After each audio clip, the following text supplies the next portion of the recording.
Rally के माध्यम से हुई, जिसमें यूथ कांग्रेस के कार्यकर्ताओं ने केंद्र सरकार के खिलाफ जमकर नारेबाजी की। प्रदर्शन के दौरान युवा कांग्रेस ने महंगाई के प्रतीक स्वरूप केंद्र सरकार का पुतला फूंका और अपनी नाराजगी जाहिर की। इसके बाद तहसीलदार के माध्यम से राष्ट्रपति को ज्ञापन भी भेजा, जिसमें महंगाई पर तत्काल रोक लगाने की मांग लगाई।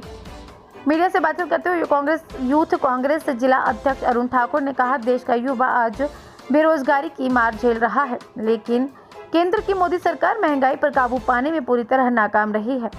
उन्होंने कहा, हाल ही में सिलेंडर के दाम 50 रुपये और डीजल पेट्रोल के दामों में भी बढ़ोतरी की गई है, जिससे आम जनता की परेशानियां बढ़ गई हैं। अरुण ठाकुर ने केंद्र सरकार पर तानाशाही रवैया अपनाने का आरोप लगाते हुए कहा, सरकार को जनता की पीड़ा की कोई परवाह नहीं है। युवा कांग्रेस ने चेतावनी दी कि यदि महंगाई पर शीघ्र नियंत्रण नहीं किया गया तो आंदोलन को और तेज किया जाएगा। इस विरोध प्रदर्शन में बड़ी संख्या में युवा कांग्रेस कार्यकर्ता शामिल हुए।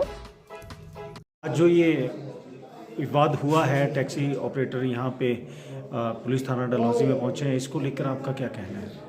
सर, आज हमारे लिए सच्ची एक बहुत दुर्भाग्यपूर्ण दिन है कि जहाँ पे आम जनता को आज अपने राइट्स को इन्फोर्स करने के लिए कोर्ट्स ना जाकर थानों के चक्कर लगाने पड़ रहे हैं, और जहाँ पे जिसका आज एक जीता जागता उदाहरण डलहौजी की जनता ने देखा है। हुआ ऐसा है कि रिसेंटली जी डलहौजी में स्कूटर रेंटल्स की एक बहुत ज़्यादा भरमार शुरू हो गई है।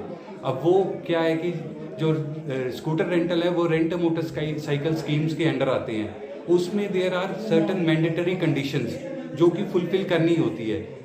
आरटीओ चंबा ने क्या किया है कि वो लाइसेंसेस बिना किसी फॉर्मेलिटी को पूरा किए हुए वो इन्होंने धड़ल्ले से डलहौजी में बांटना शुरू कर दिया है। अब हुआ क्या है कि जी आप समझिए, Dalhousie is a not very big station, छोटा सा स्टेशन है, वेरी लिमिटेड कमर्शियल अपॉर्चुनिटीज, और उसमें क्या हो रहा है कि आप जैसे ये रेंटल ये 300 400 रुपए में ये रेंटल दे रहे हैं। टैक्सी वालों को जो 1500 2000 कमाना होता है वो नहीं हो पाते हैं। ठीक है, काम करने की आज़ादी सबको है, बट बाय लॉ होना चाहिए। अब हो क्या रहा है कि आरटीओ डिपार्टमेंट जो आरटीओ चंबा है उसमें जो पैसा चला रहा है या फिर जो इनके साथ सेटिंग कर रहा है उसके काम हो जा रहे हैं, और जो नाम आर्मी जनता है वो आज सड़कों पे थानों में घूम रही है और उनको अपने राइट्स को लेकर वो यहाँ पे आई है इन्फोर्समेंट्स के लिए। तो ये होना नहीं चाहिए था, बट अब हुआ है। तो हम ये आशा करते हैं कि जो ये सरकार चल रही है, सुखू सरकार, this is already a very corrupt government that is happening. हर जगह करप्शन फैली हुई है, और आज हमने ये डलहौजी में भी देख लिया है, जहाँ पे हमारे लोकल अपने बच्चे आरटीओ के सामने गिड़गिड़ा रहे हैं कि सर ये जो इलीगल काम आपने चलाए हैं इनको बंद करो, पर आरटीओ साहब का कोई रवैया उस हिसाब से सही नहीं है। ठीक है, शुक्रिया जनाब। रेंट ए बाइक का स्कीम का जो मुद्दा पैदा हुआ है उसके बारे में मैं कल मुख्यालय को सूचित कर दूंगा। वहाँ से जो भी स्पेशल टीम आए वो नियुक्त करेंगे, वो इसका इंस्पेक्शन कर लेगी, ज्वाइंट इंस्पेक्शन कर लेगी।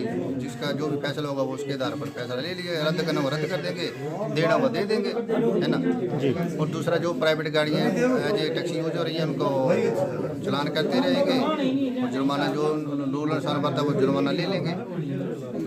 सर, एक इनकी शिकायत थी कोई स्कूटी जो ऑपरेटर्स हैं उनको लेकर, तो उस बारे में 15 दिन के लिए इन्होंने जो लिखित कोई शिकायत दी है आपको, तो उस पर कोई कार्रवाई जो है वो कर रहे हैं डिपार्टमेंट? हाँ, कर रहा है डिपार्टमेंट, कार्रवाई कर रहा है जी। ठीक है सर, शुक्रिया जी।